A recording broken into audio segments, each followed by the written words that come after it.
I'm following the Dominique Pélicot trial in France right now, right?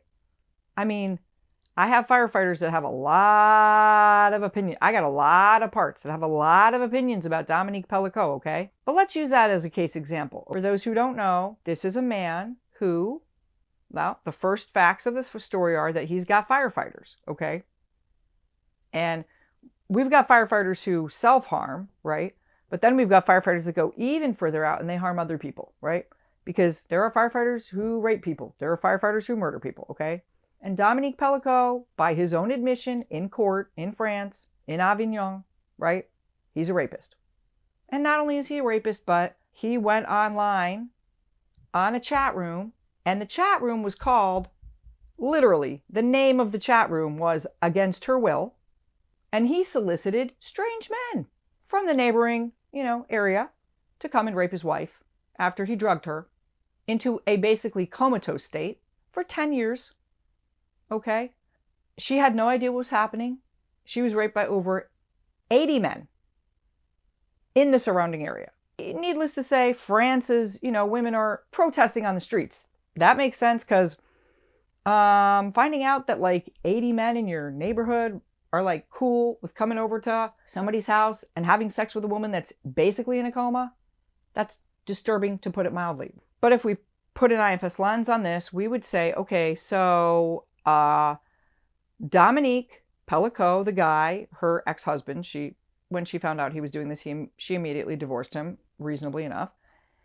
And we would say, okay, this is his firefighters acting out because he's somewhere down here, like they're so far out, he's got to have exiles so far down here. Like his exiles have got to be like underground. That would be the hypothesis that you have.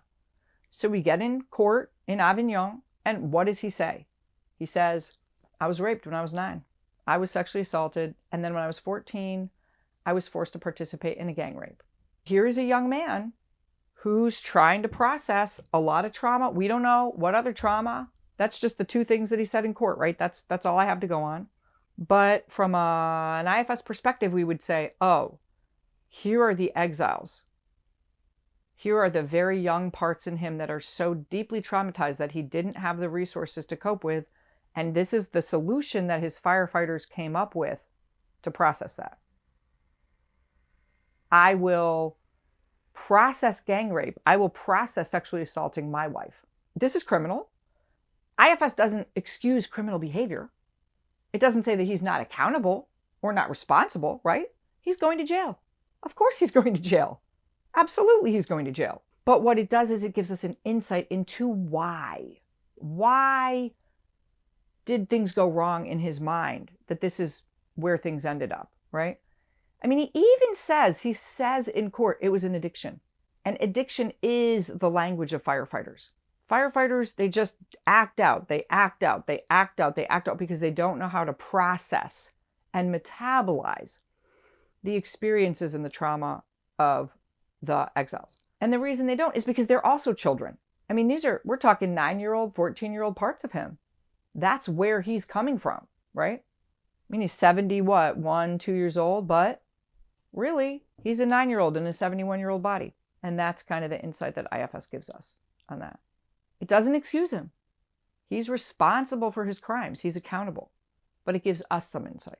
So you might ask, okay, but well then, what does solve these problems, right? And the answer is self. So in IFS, there's these 3 parts, right, that exist in an equilateral triangle. But there's also something apart from the parts. And that is the self of the system.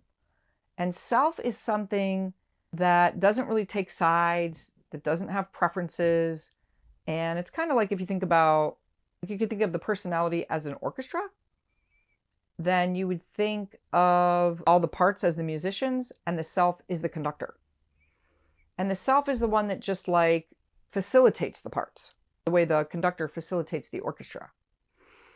And so what the system needs is someone to go to these parts, these hurt parts, especially the exiles, and be like, hey, what's going on down here? What happened to you? And to hear its pain and to hear its suffering and to help make sense of it and to metabolize it in a way that unfortunately Dominique Pélicot never had any access to anything that could help him process these things. And so 9-year-old and 14-year-old parts of him, and maybe younger parts, came up with really, really, really, really, really criminally berserk ways to process what happened to him because he just lacked the resources, extremely lacked the resources. That's kind of an overview of the IFS process.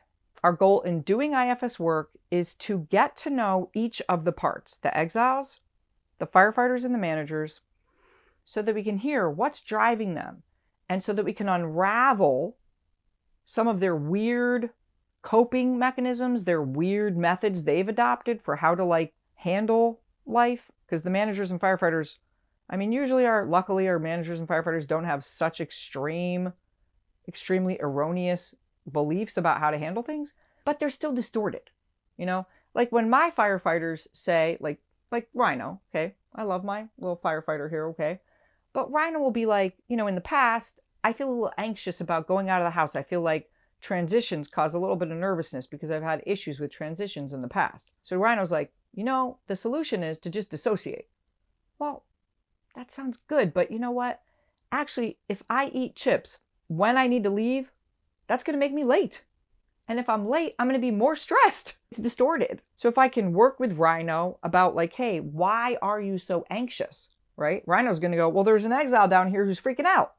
Then I got to work with that exile. Oh, well, I'm worried that somebody might criticize me. Okay, if I go out and about in the world, somebody might criticize me. So let's work with that fear of criticism, and we can do some work around the burden of the pain of criticism. And when we work with that burden, ultimately IFS allows us to unburden those burdens. Because when this part doesn't feel so afraid, this part won't have to feel so anxious. So the exiles are the ones that constrain the behavior of the firefighters and the managers. And when we can unburden them, they're kind of like the root of the issues. And then that can free us up so that our managers and firefighters can be more functional to help us move through the world in more functional and less distorted ways. So I hope that's helpful.